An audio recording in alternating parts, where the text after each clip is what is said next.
Ribuan supir angkot, bus, dan taksi berunjuk rasa menentang angkutan berbasis aplikasi. Dan untuk mengetahui seperti apa jalannya unjuk rasa ini, kita langsung bergabung dengan reporter Tika Beromau dan juru kamera Muhammad Reza. Iya Tika, sejauh ini apakah sudah mendapatkan kesepakatan antara pemerintah Provinsi DKI Jakarta dengan para pendemo?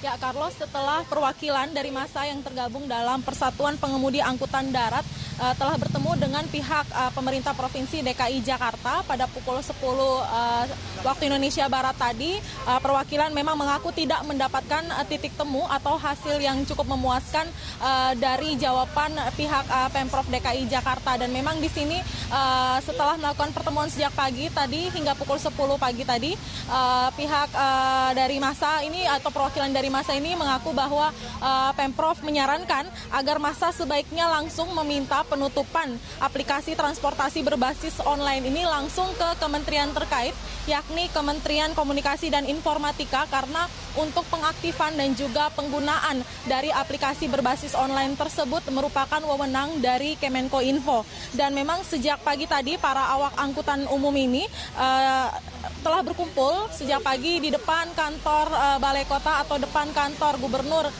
DKI Jakarta Basuki Cahayapurnama untuk memberikan aspirasi menolak aplikasi atau transportasi berbasis aplikasi online. Dan memang mereka ini telah berkumpul sejak pagi hingga pukul 10 di depan kantor Balai Kota yang terletak di Jalan Medan Merdeka Selatan. Dan memang untuk orasi atau demo pada hari ini dipusatkan pada dua titik.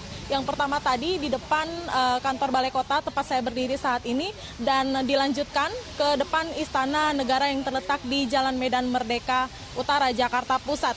Massa ini berjumlah kurang lebih 2.000 orang yang terdiri dari supir taksi, supir bus, angkutan lainnya yang berplat kuning. Sebelumnya tuntutan dari massa ini yang tergabung dalam Persatuan Pengemudi Angkatan Darat menuntut agar pemerintah menutup transportasi yang berplat hitam dan lebih mengaktifkan transportasi yang berplat kuning sesuai peraturan, karena alasan dari perwakilan atau dari massa yang tergabung dalam perkumpulan tersebut, sesuai peraturan seharusnya angkutan umum ini berplat kuning bukan berplat hitam, sehingga mereka merasa tidak adil dalam pengurusan izin beroperasi. Dengan adanya transportasi berbasis online tersebut, mereka mengaku bahwa mempengaruhi pendapatan atau omset mereka. Tadi ada beberapa narasumber yang mengatakan bahwa pendapatan mereka turun dari 40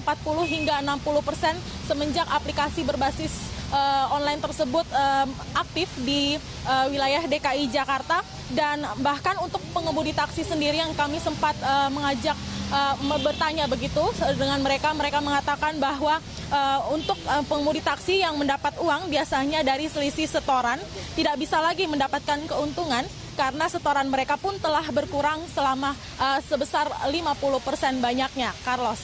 Iya, Tika, lalu bagaimana kondisi lalu lintas di Jalan Medan Merdeka Selatan tempat Anda memantau saat ini? Apakah dengan adanya aksi ini ada pengalihan arus lalu lintas untuk melancarkan lalu lintas di sana? Ya, memang aksi demo yang telah dilakukan sejak pagi dan nanti rencananya akan diberikan waktu hingga sore nanti, sejumlah antisipasi telah dilakukan, seperti salah satunya adalah pengalihan arus lalu lintas. Dan memang di sini antisipasi dilakukan karena kepolisian dan pihak pengamanan lainnya mencegah agar tidak terjadi hal-hal yang tidak diinginkan selama proses demo berlangsung. Dan sebelumnya tepat di belakang saya ini merupakan Jalan Medan Merdeka Selatan. Saat ini jalan yang tadi sempat ditutup sejak pagi hingga pukul 10 pagi waktu Indonesia Barat tadi telah dibuka kembali.